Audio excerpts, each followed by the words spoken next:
नमस्कार, जय हिंद दोस्तों। मैं रोहित शर्मा एक बार फिर हाजिर हूँ आपके अपने YouTube channel study with Rohit sir के साथ। और हम सब आज कवर करने वाले हैं प्रैक्टिस सेशन। और ये प्रैक्टिस सेशन होने वाला है हमारे चैप्टर इलेक्ट्रिसिटी का, जो कि हम पहले पढ़ चुके हैं। अब हम आगे इसके कुछ इंपॉर्टेंट सवाल देखने वाले हैं। ये प्रैक्टिस सेशन इम्पॉर्टेंट होगा यूपी बोर्ड वाले क्लास 10th के बच्चों के लिए। तो चलिए बिना देरी के शुरू करते हैं। तो सबसे पहले हमारा क्वेश्चन है कि 440 वाट तथा 220 वोल्ट के विद्युत बल्ब के तंतु का प्रतिरोध कितना होगा। तो कितना होगा हमारा 1110 होगा, अरे सॉरी 110 होगा, 110 ओम होगा कैसे। P बराबर वी स्क्वायर बाई आर से, यहाँ से R बराबर क्या हो जाएगा, वी स्क्वायर बाई P हो जाएगा।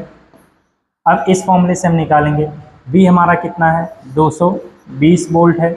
अगर स्क्वायर है तो इसको कितनी बार लिख सकते हैं, 2 बार लिख सकते हैं।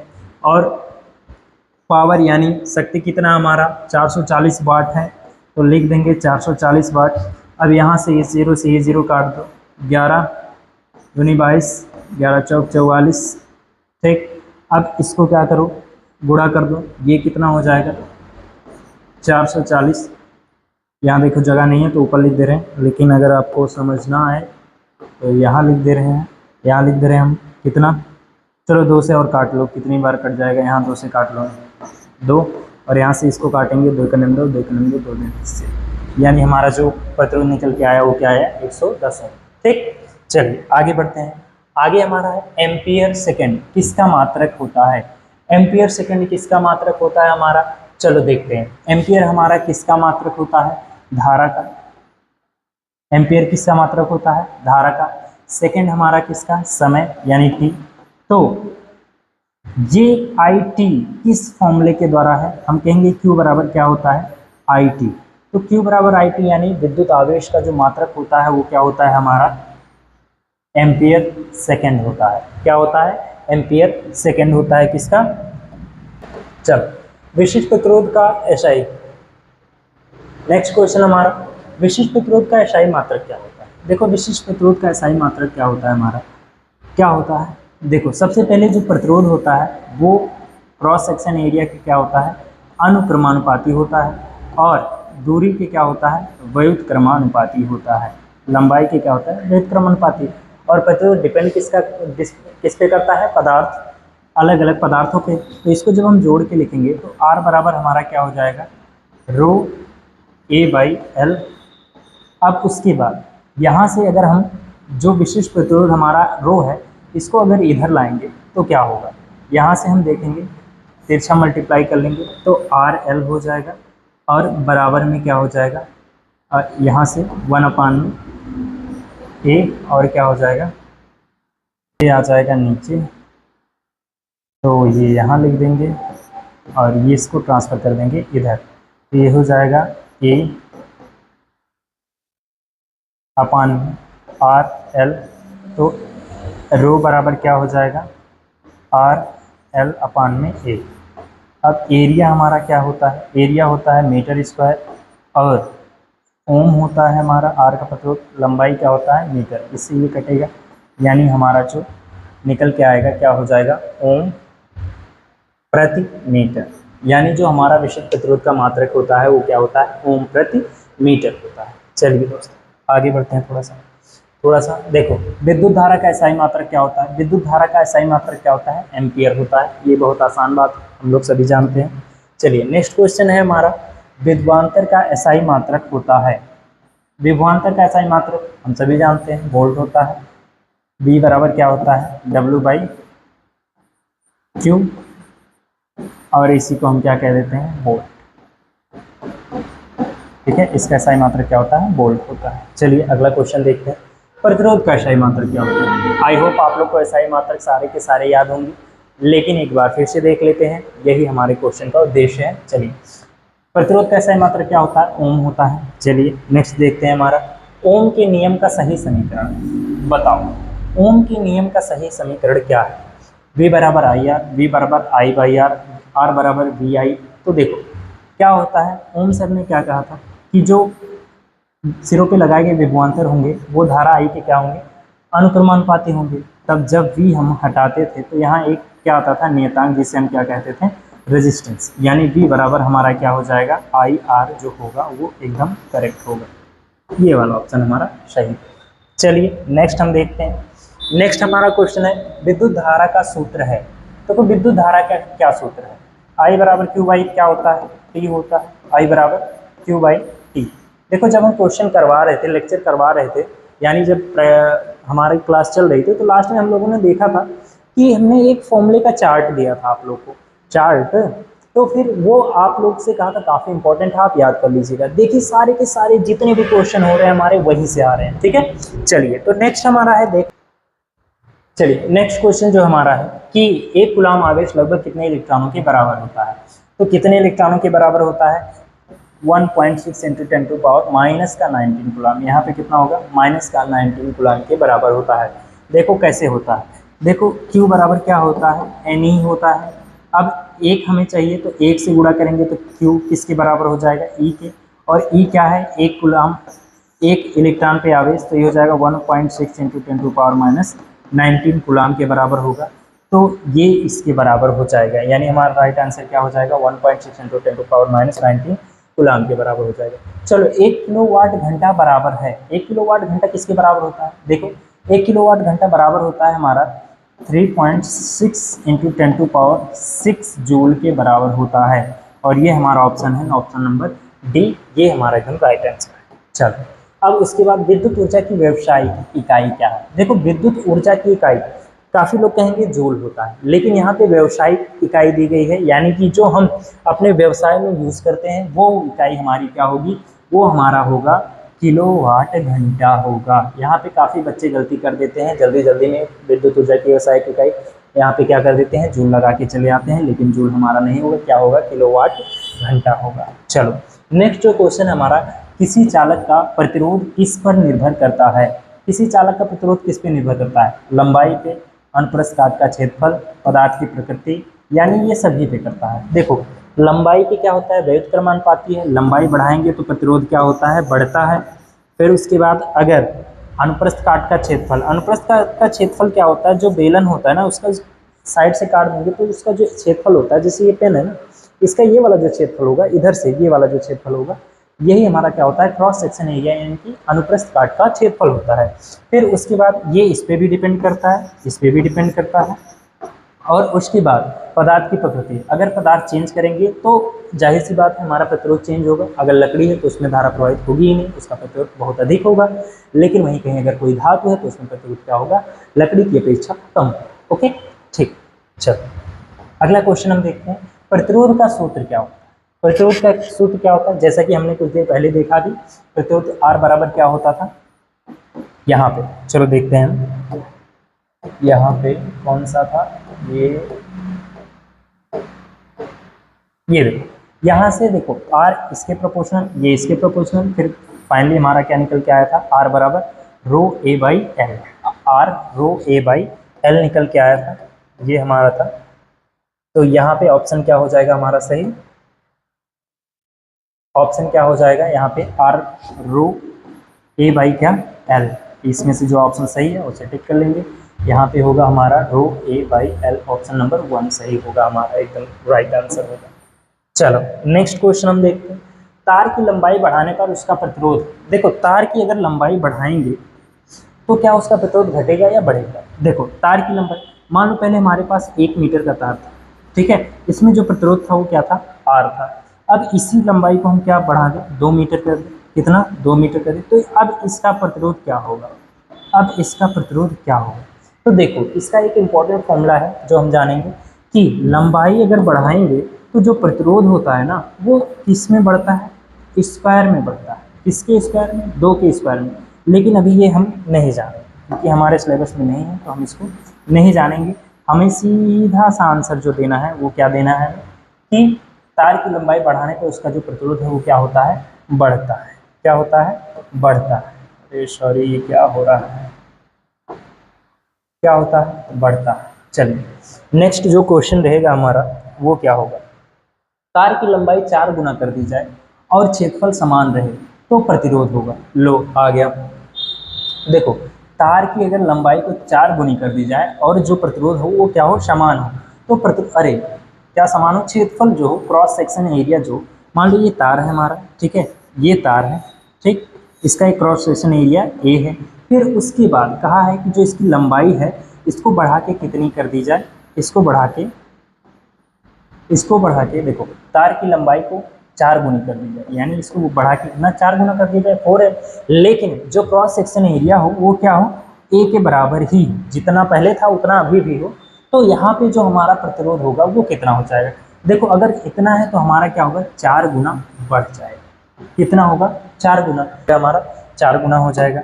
नेक्स्ट जो हमारा क्वेश्चन है, अनुप्रस्थ काट का क्षेत्रफल, अनुप्रस्थ काट का क्षेत्रफल बढ़ाने पर प्रतिरोध।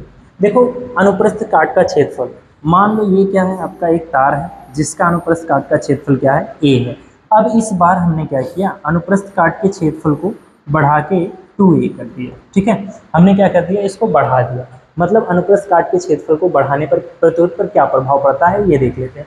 अभी देखो मान लो यहाँ पे ढेर सारे इलेक्ट्रॉन थे और हम जानते हैं जो इलेक्ट्रिसिटी फ्लो होती है वो किसके कारण होती है, मुक्त इलेक्ट्रॉनों के द्वारा।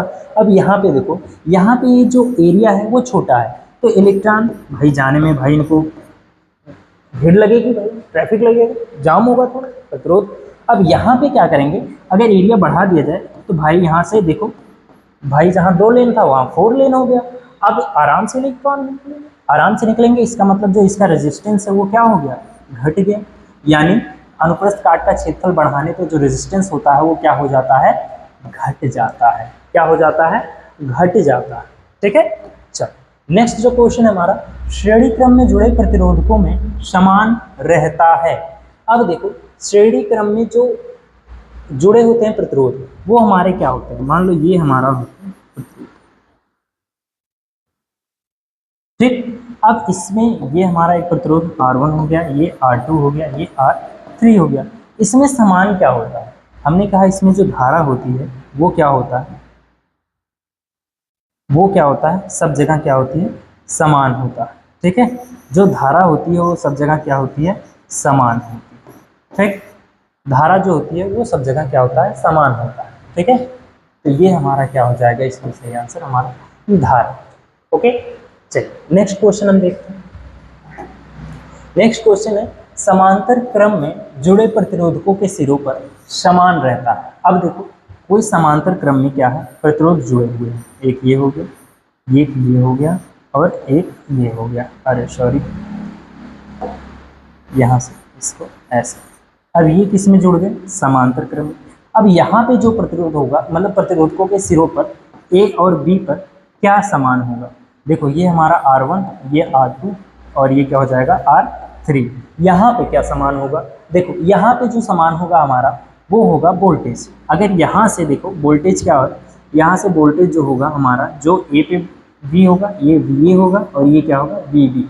अब देखो यहाँ पे भी सेम वोल्टेज, यहाँ पे भी सेम वोल्टेज, यहाँ पे भी क्या सेम वोल्टेज जा रहा है, यानी समांतर क्रम में जो जुड़े प्रतिरोध होते हैं उनका विभवांतर क्या होता है, समान होता है, क्या होता है, विभवांतर क्या होता है, समान होता है। Very good. चलो नेक्स्ट हम देख लेते हैं, दो प्रतिरोध 4 ओम प्रतिरोधों को श्रेणी क्रम में जोड़ने पर तुल्य प्रतिरोध क्या है। देखो दो प्रतिरोध हमारे क्या हैं, एक ये है और एक ये। R1 हमें कितना दिया है, 4 दिया है, और R2 भी हमें कितना दिया है, R2 कितना दिया है, 4 दिया है। तो अब कहा है कि दो प्रतिरोधों को श्रेणी क्रम में जोड़ने पर तुल्य प्रतिरोध होगा। तो श्रेणी क्रम का फॉर्मूला क्या होता था तुल्य प्रतिरोध का, R1 प्लस में R2 plus R3 plus dot dot dot dot ये होता था। तो यहाँ पे कितने प्रतिरोध हैं, 2, तो हम दोनों को श्रेणी क्रम में एज इट इज जोड़ लेंगे। तो यहाँ पे R1 कितना दिया है 4, ये 4 हो जाएगा, प्लस में कितना हो जाएगा 4, तो टोटल हमारा जो तुल्य प्रतिरोध निकल के आया वो कितना आ गया हमारा 8 ओम के बराबर आ गया। चलिए आई होप ये अच्छे से समझ में आ गया। अगर कोई टॉपिक आपको समझ नहीं आ रहा है तो कमेंट कर देना, हम उस पर अच्छे से वीडियो बना के आपको प्रोवाइड करा देंगे। चलिए नेक्स्ट जो है हमारा क्वेश्चन वो है, 4 ओम के प्रतिरोधों को समांतर क्रम में जोड़ने पर तुल्य प्रतिरोध होगा। देखो पिछली बार क्या कहा, पिछली बार कहा इसने इस श्रेणी क्रम में जोड़िए, इस बार कह रहा है कि समांतर क्रम में जोड़िए। चलो दो प्रतिरोध हैं तो यहाँ पे हो जाएगा हमारा R1 और यहाँ पे क्या हो जाएगा R2। अब ये कितने ओम के हैं हमारे, 4 ओम का ये है और 4 ओम का ये।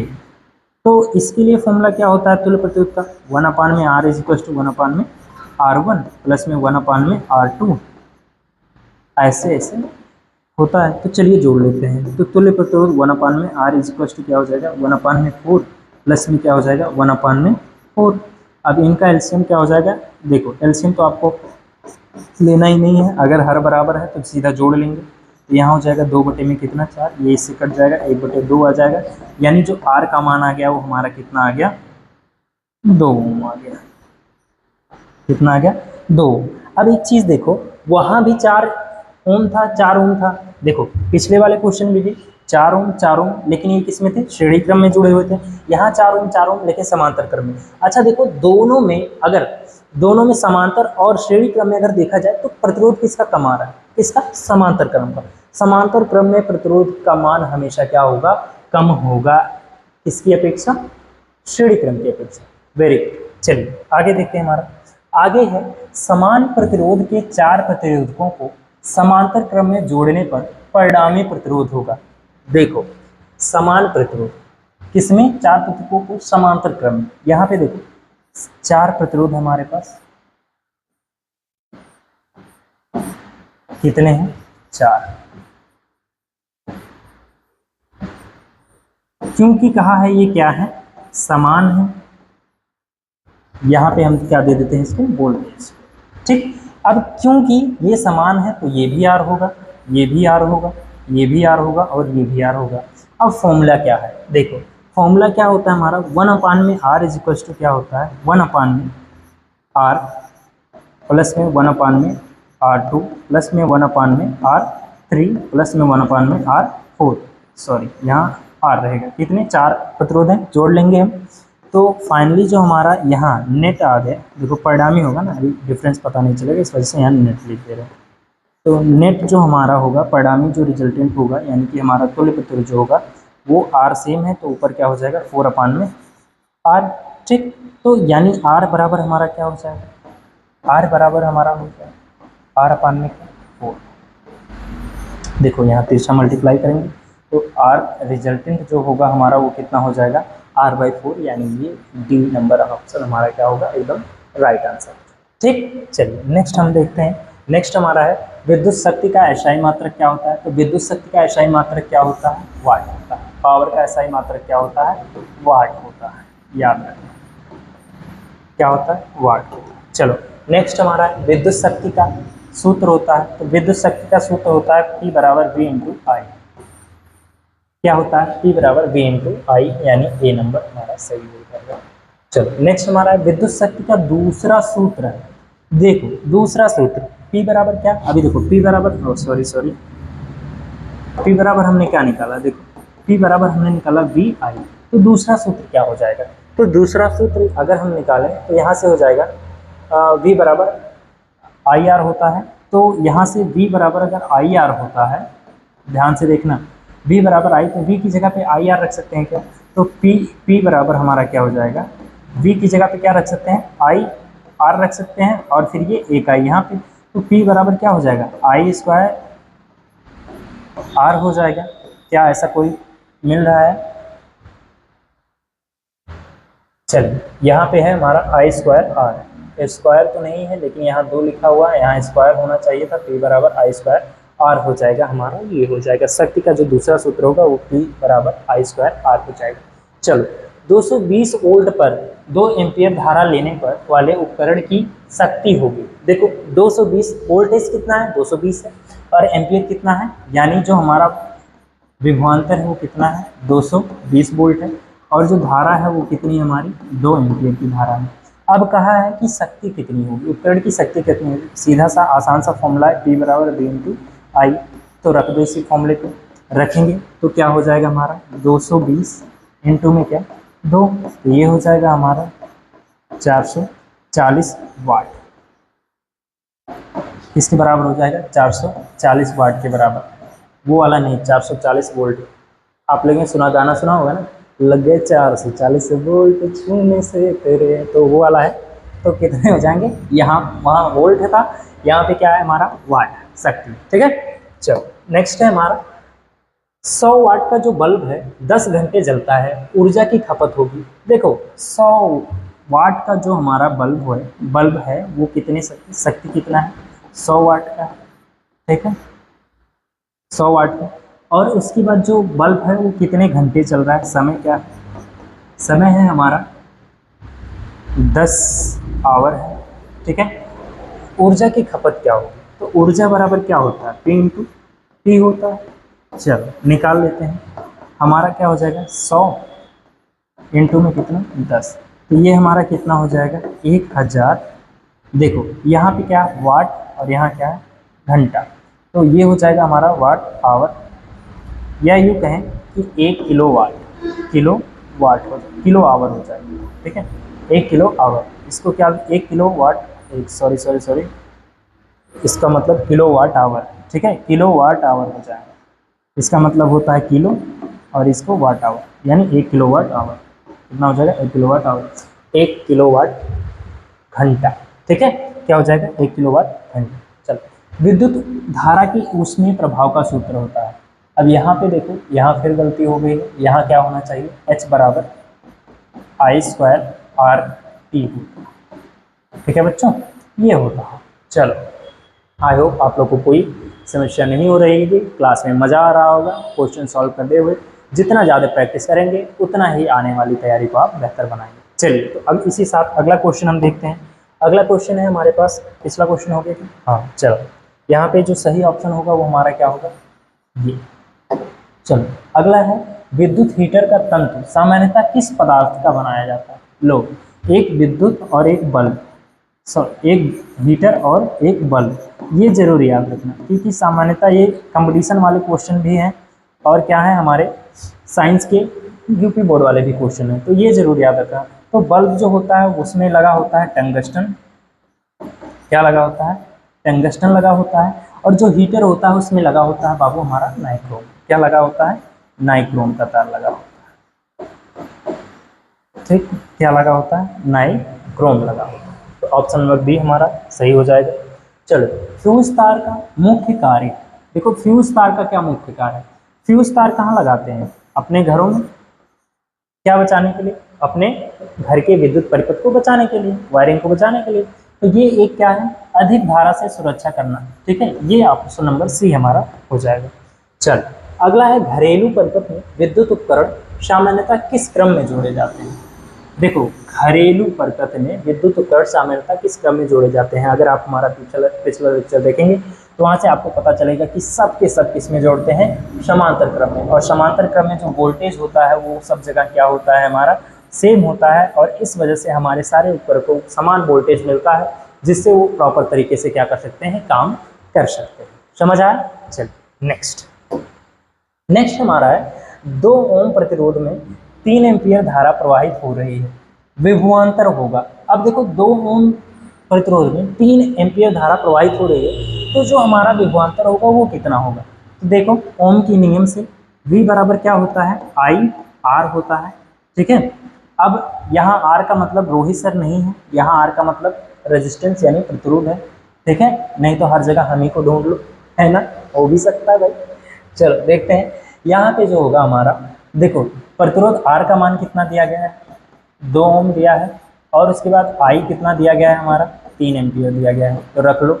वोल्टेज पूछा है, V बराबर हमारा क्या हो जाएगा, I कितना दिया गया है हमारा 3 एम्पियर, और R कितना दिया गया है हमारा 2 ओम, तो धारा वोल्टेज जो हो जाएगा हमारा 5 वोल्ट हो जाएगा, क्या हो जाएगा, विभवांतर 5 वोल्ट हो जाएगा, ठीक है, कितना हो जाएगा 5 वोल्ट हो जाएगा। चलो नेक्स्ट हमारा है, 10 ओम प्रतिरोध में 2 एम्पियर की धारा बह रही है, शक्ति होगी। देखो R बराबर हमें कितना दिया गया है, 10 ओम, सॉरी कितना दिया गया है 10 ओम, ठीक। अब उसके बाद जो धारा दी गई है हमें वो कितना दिया गया है, 2 एम्पियर, तो R और I दिया गया है, तो यहाँ से हम निकालेंगे I²R से जो धारा होगी P बराबर, दूसरे सूत्र से क्या पूछा हमसे, शक्ति पूछा है, P बराबर क्या हो जाएगा I²R के बराबर होता है, तो शक्ति बराबर हमारा क्या हो जाएगा, I का मान 2 है, इसका स्क्वायर करेंगे, R का मान कितना 10 है, तो P बराबर हमारा कितना हो जाएगा 4 इंटू में क्या 10, और ये हो जाएगा P इक्वल टू हमारा 40 वाट हो जाएगा, कितना हो जाएगा, 40 वाट के बराबर हो जाएगा। यानी हमारा जो सही आंसर होगा बी। एक सर है हमारे जो कहते हैं बी फॉर बाहुबली। ठीक है, चल आगे बढ़ते हैं। 5 एम्पीयर धारा 20 सेकंड तक बहती है, कुल आवेश होगा। देखो आवेश कितना होगा, तो आवेश बराबर क्या होता है, आवेश बराबर क्या होता है, Q बराबर आई टी होता है। क्या होता है, आई टी होता है। अब ये आई टी का मतलब इंफॉर्मेशन टेक्नोलॉजी तो बिल्कुल नहीं है। आई का मतलब क्या होता है, धारा, जो कि हमें कितना दी गई है, आई बराबर कितना दिया गया है, 5 एम्पियर। ठीक है, अब उसके बाद 20, यहाँ पे देखो टी का मतलब कितना, समय कितना दिया गया है, 20 सेकेंड। ठीक, तो यहाँ पे हम रख देंगे Q बराबर आई टी। आई की जगह पे हमारा 5 एम्पियर है, टी हमें 20 सेकेंड दिया है, तो Q बराबर हमारा कितना हो जाएगा, 20 पंचे 100 हो जाएगा।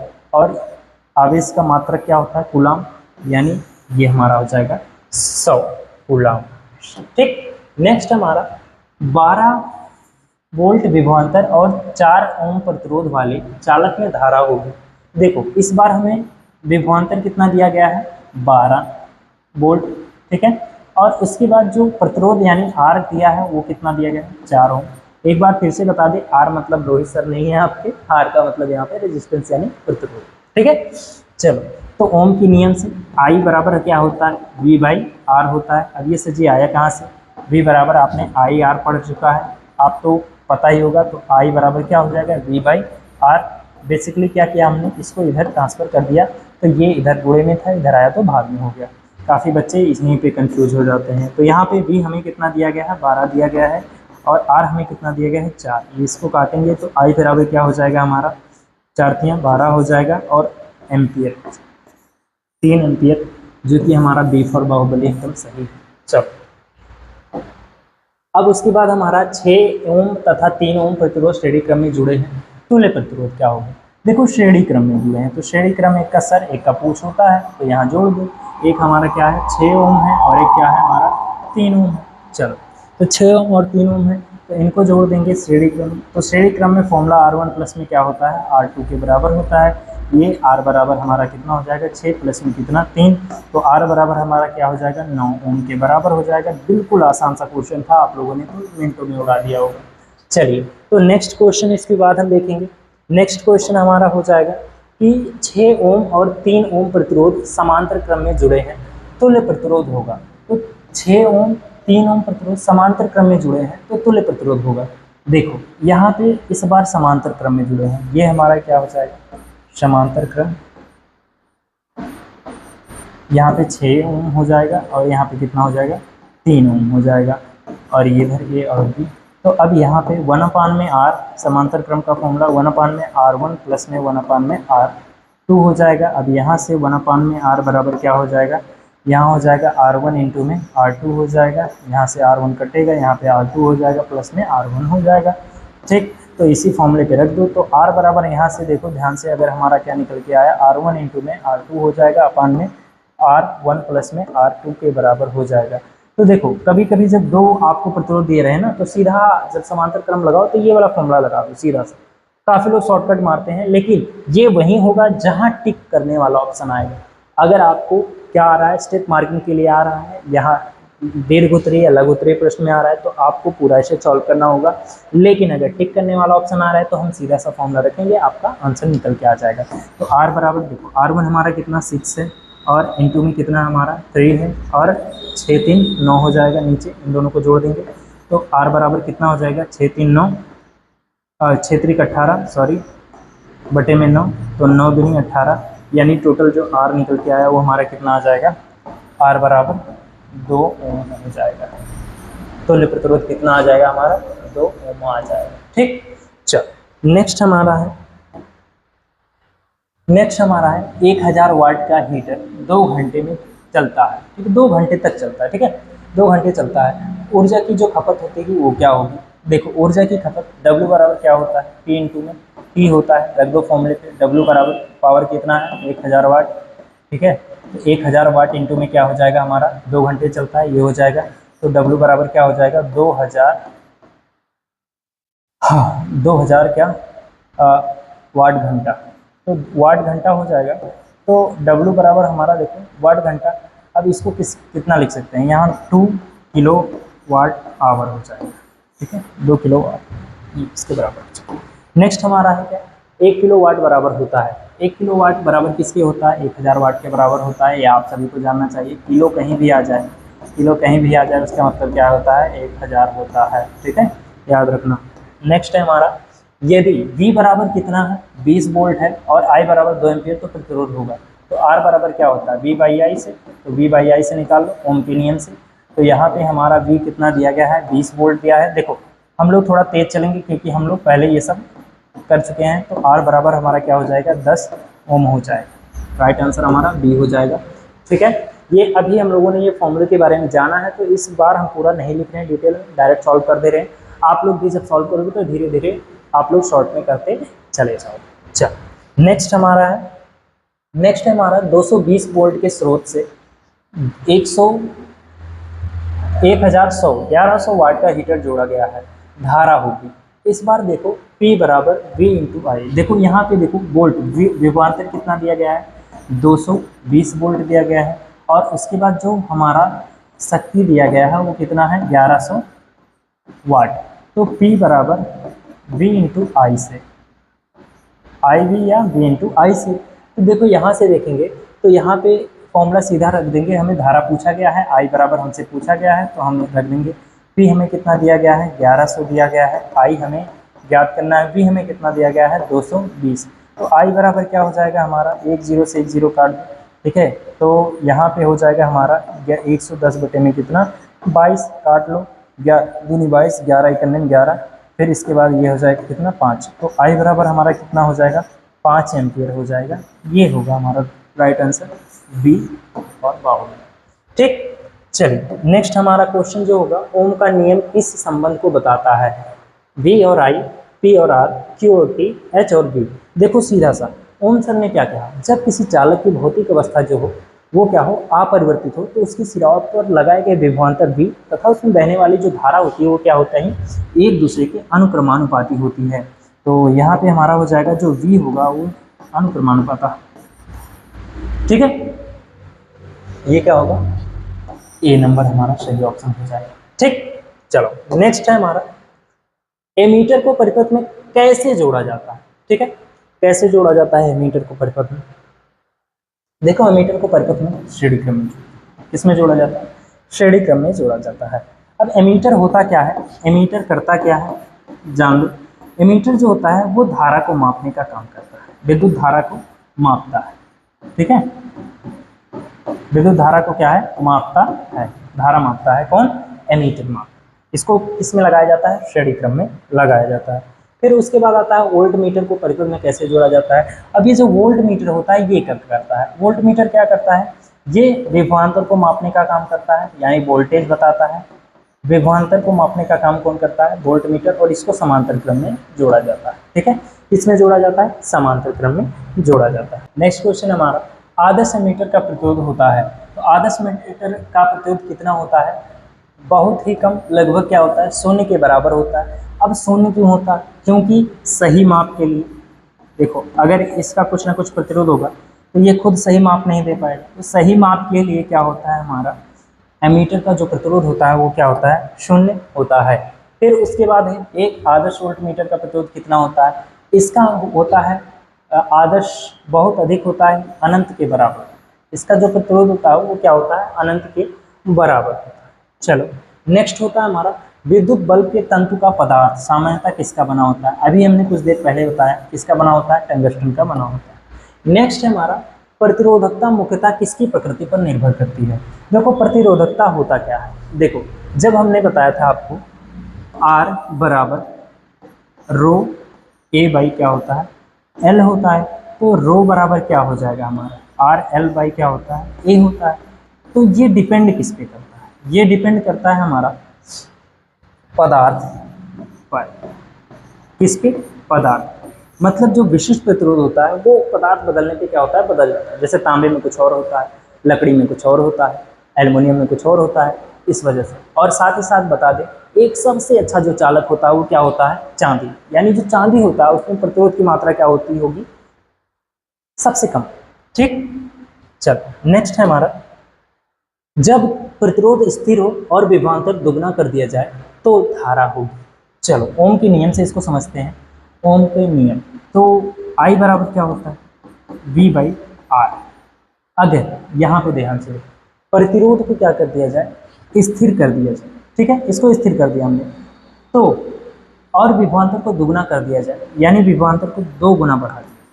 प्रतिरोध को हमने स्थिर कर दिया है और विभवांतर को 2 गुना कर दिया जाए तो धारा भी 2 गुनी हो जाएगी। तो धारा भी कितनी हो जाएगी, 2 गुनी हो जाएगी, क्योंकि ओम के नियम से हम जानते हैं V अनुक्रमानुपाती होता है I के, तो V 2 गुना, तो धारा भी कितनी, 2 गुनी हो जाएगी। लेकिन कंडीशन ये है कि जो प्रतिरोध है वो हमारा क्या हो, स्थिर होना चाहिए। अगर ये स्थिर नहीं हुआ तो वोल्टेज जैसे ही बढ़ाएंगे प्रतिरोध भी 2 गुना हो जाता है, धारा का मान कभी बदलेगा ही नहीं, जितना था उतना ही रहेगा, ठीक है। अगर स्थिर कह दिया तो धारा कितनी हो जाएगी, 2 गुनी हो जाएगी। विद्युत ऊर्जा का सूत्र क्या होता है, विद्युत ऊर्जा का सूत्र क्या होता है, विद्युत ऊर्जा क्या का सूत्र होता है, E बराबर क्या होता है, P इंटू टी होता है। क्या होता है, E बराबर P इंटू टी होता है, ये हम पहले भी देख चुके हैं। चलो, विद्युत ऊर्जा की SI इकाई है, विद्युत ऊर्जा की SI इकाई क्या होता है हमारा, क्या होता है, ऊर्जा की SI इकाई क्या होती है, जूल होती है। चलो नेक्स्ट है हमारा, सॉरी यहाँ पे होता है हमारा द एन, क्या होता है, द एन, ठीक। चलो नेक्स्ट जो हमारा लेक्चर होगा उसमें हम क्या पढ़ेंगे, नेक्स्ट लेक्चर में हम जानेंगे मैग्नेट के बारे में, काफ़ी कुछ जानेंगे मैग्नेट के बारे में। मैग्नेट काम कैसे करता है, मैग्नेट अट्रैक्ट कितने होते हैं, मैग्नेट प्रकार कितने होते हैं, मैग्नेट इलेक्ट्रोमैग्नेट क्या होता है, काफ़ी कुछ चीज़ें जानेंगे। तब तक के लिए अगर ये वीडियो आपको पसंद आया होगा तो आप इसको लाइक शेयर सब्सक्राइब जरूर करना, और ऐसे ही हमारे साथ बने रहिए और अपनी तैयारी को बेहतर करते रहिए। चलिए मिलते हैं नेक्स्ट वीडियो में, तब तक के लिए जय हिंद दोस्तों।